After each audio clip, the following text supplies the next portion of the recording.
In this video I continue with the preferences in GIMP 2.8, so let's go to the edit menu and select preferences.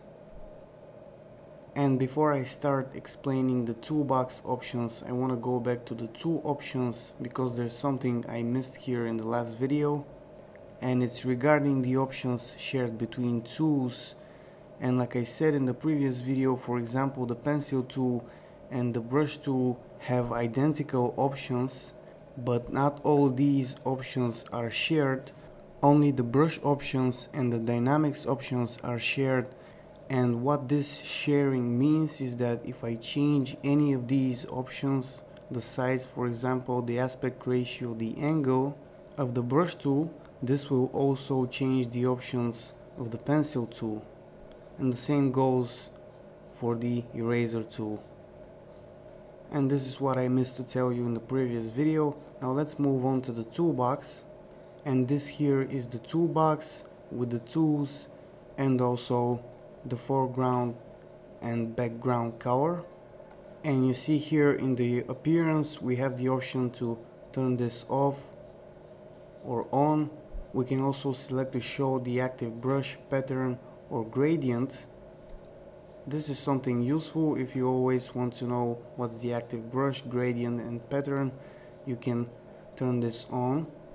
Next we have show the active image, and if I turn this on we'll see a small preview of the image that I've opened here.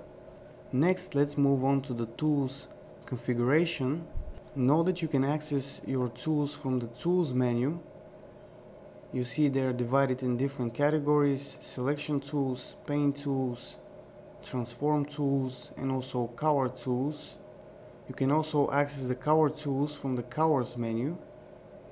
And the color tools are not added to the toolbox by default, but you can do that from this toolbox options. You can scroll down here, find the color tools, and you see if I click here to turn this on, this desaturate color tool will appear here in the toolbox. Now because the color tools don't have tools options, if I click on it nothing will happen, and if I want to use it I have to click on the image. This dialog will appear, which is the actual desaturate tool.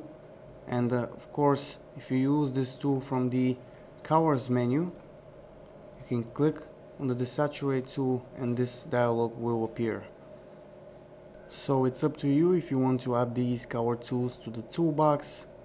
And of course you can also rearrange the order of the different tools. For example, if I want to make the ellipse select tool the first tool here, I can click on it and then click on this option to raise this tool, and you see here now the ellipse select tool is the first one. So from here you can customize your toolbox depending on your preferences. You can add tools, you can rearrange them, you can remove tools if you want to, and if you want to use the defaults you can click on this button to reset the visibility in order of the tools. So that's it for this video. I hope you like it and subscribe. Visit my channel, and that's it for now. Bye.